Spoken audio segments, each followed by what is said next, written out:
അപ്പോൾ മുതൽ ആ ശിഷ്യൻ അവളെ സ്വന്തം ഭവനത്തിൽ സ്വീകരിച്ചു. വചനയാത്രയിലൂടെ ക്രിസ്തുവിനെ അനുഭവിച്ചറിയുന്ന പ്രിയ ശ്രോതാക്കളെ, ഇന്ന് സഭാമാതാവ് നമുക്ക് വിചിന്തനത്തിന് നൽകിയിരിക്കുന്ന വചനഭാഗം യോഹന്നാന്റെ വിശുദ്ധ സുവിശേഷം 19-ാം അധ്യായം 25 മുതൽ 34 വരെയുള്ള വചനഭാഗങ്ങളാണ്. നാം ഇന്ന് സഭാമാതാവോടൊന്നു ചേർന്ന് സഭയുടെ മാതാവായ പരിശുദ്ധ കന്യകാമറിയത്തിൻ്റെ തിരുനാൾ സാഘോഷം കൊണ്ടാടുകയാണ്. ആദ്യമേ തന്നെ ഈ തിരുനാളിൻ്റെ എല്ലാവിധമായ അനുഗ്രഹ ആശംസകളും പ്രാർത്ഥനകളും നിങ്ങൾക്ക് ഓരോരുത്തർക്കും നേർന്നുകൊള്ളുകയാണ്.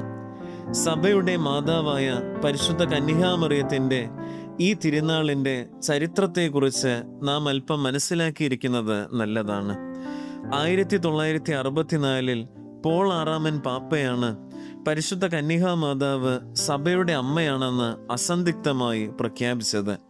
അതിനുശേഷം ജോൺ പോൾ 2 പാപ്പയും ഇതിനോട് ചേർന്ന് പരിശുദ്ധ അമ്മയെ സഭയുടെ മാതാവായി സ്വീകരിക്കുവാൻ എല്ലാ വിശ്വാസികളെയും പ്രചോദിപ്പിച്ചിരുന്നു. ഒടുവിൽ 2018 ബെന്തക്കോസ്ത തിരുനാളിന് ശേഷം വരുന്ന തിങ്കൾ സഭയുടെ മാതാവായ പരിശുദ്ധ കന്യകാമറിയത്തിൻ്റെ തിരുനാൾ ആഘോഷത്തിന് ഔദ്യോഗികമായി തുടക്കം കുറിച്ചത് ഭാഗ്യസ്മരണാർഹനായ ഫ്രാൻസിസ് പാപ്പയാണ്. ക്രിസ്തുവിൻ്റെ വിലാപ്പുറത്തു നിന്നൊഴുകുന്ന വറ്റാത്ത ഉറവയായ രക്തത്തിൽ നിന്നും ജലത്തിൽ നിന്നുമാണ് സഭ രൂപപ്പെട്ടത്. സഭയുടെ ഹൃദയതുടിപ്പ് ക്രിസ്തുവിൻ്റെ ഹൃദയതുടിപ്പാണ്. സഭയുടെ നിയോഗങ്ങളും പ്രാർത്ഥനകളും ഉയർച്ചയും ആഗ്രഹവുമെല്ലാം തീർച്ചയായും ക്രിസ്തുവിൻ്റേത് തന്നെയാണ്. ക്രിസ്തുവിൻ്റെ ഹൃദയസ്പന്ദനത്തിൽ നിന്നും വ്യതിചലിക്കാതെ എല്ലാ വിശ്വാസികളും നിരന്തരം സഭയോട് ചേർന്ന് നിൽക്കുവാൻ, വിശുദ്ധിയിലും നന്മയിലും വളരുവാൻ ക്രിസ്തുനാഥൻ കാൽവരിയിൽ വെച്ച് നമുക്ക് നൽകിയ ഏറ്റവും വലിയ സമ്മാനമെന്നത് പരിശുദ്ധ കന്യകാമാതാവാണ്. നാം വചനത്തിൽ വായിക്കുന്നുണ്ട്, ക്രിസ്തു മാതാവിനോട് പറഞ്ഞു, ഇതാ നിന്റെ മകൻ. ആ ശിഷ്യനോട് പറഞ്ഞു, ഇതാ നിന്റെ അമ്മ. അപ്പോൾ മുതൽ ആ ശിഷ്യൻ അവളെ സ്വന്തം ഭവനത്തിൽ സ്വീകരിച്ചു. ക്രിസ്തുനാഥൻ തൻ്റെ അമ്മയ്ക്ക് ഈ ലോകത്തെ മുഴുവൻ വരമേൽപ്പിച്ചിരിക്കുകയാണ്. അതുകൊണ്ട് തന്നെ ഈ ലോകത്തിലെ എല്ലാ വിശ്വാസികളും പരിശുദ്ധ അമ്മയെ തങ്ങളുടെ ഹൃദയങ്ങളിലും ഭവനങ്ങളിലും സ്വീകരിക്കേണ്ടിയിരിക്കുന്നു. പരിശുദ്ധ അമ്മയെ ഹൃദയത്തിൽ സ്വീകരിച്ചവർക്ക് ക്രിസ്തുവിനെ അധരം കൊണ്ട് പ്രഖ്യാപിക്കുവാനും ഹൃദയത്തിൽ സ്വീകരിക്കുവാനും ഒരു തടസ്സവും ഉണ്ടാവുകയില്ല. അങ്ങനെയെങ്കിൽ പരിശുദ്ധ അമ്മയെ നമ്മുടെ ഹൃദയങ്ങളിൽ സ്വീകരിക്കുവാൻ നാം പ്രത്യേകം ഒരുങ്ങേണ്ടിയിരിക്കുന്നു. ചില കാര്യങ്ങൾ അതിന് അനിവാര്യമാണ്.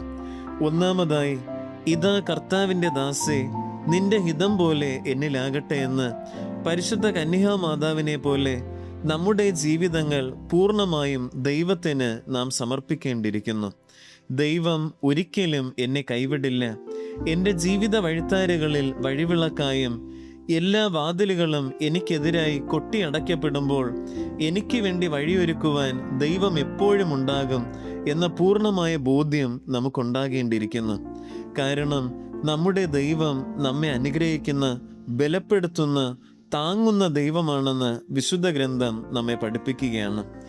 രണ്ടാമതായി, പരിശുദ്ധ അമ്മ ഹൃദയത്തിൽ എല്ലാം സംഗ്രഹിച്ചു. ജീവിതത്തിൽ പരാതികളും പരിഭവങ്ങളും പറയുവാൻ ധാരാളം അവസരങ്ങളുണ്ടായിട്ടും ഒരിക്കൽ പോലും ദൈവത്തെ സംശയിക്കുകയോ ദൈവത്തിനെതിരെ തിരിയുകയോ ചെയ്യാതെ ദൈവത്തിൽ പൂർണ്ണമായും വിശ്വസിച്ച വ്യക്തിയാണ് പരിശുദ്ധ കന്യകാമാതാവ്. ദൈവാനുഗ്രഹം സ്വന്തമാക്കുവാൻ ഏറ്റവും അനുയോജ്യമായ മനോഭാവവും ഇതുതന്നെയാണ്. അപ്രകാരം നമ്മുടെ മാതൃകയായ ഈ അമ്മയെപ്പോലെ ദൈവഹിതത്തോട് സമ്മതം മൂളാനും പരാതികളും പരിഭവമില്ലാതെ ജീവിക്കുവാൻ നമുക്ക് പരിശ്രമിക്കുകയും ചെയ്യാം. സഭയുടെ മാതാവായ പരിശുദ്ധ അമ്മ നമ്മുടെ ഓരോരുത്തരുടെയും അമ്മയാണ്.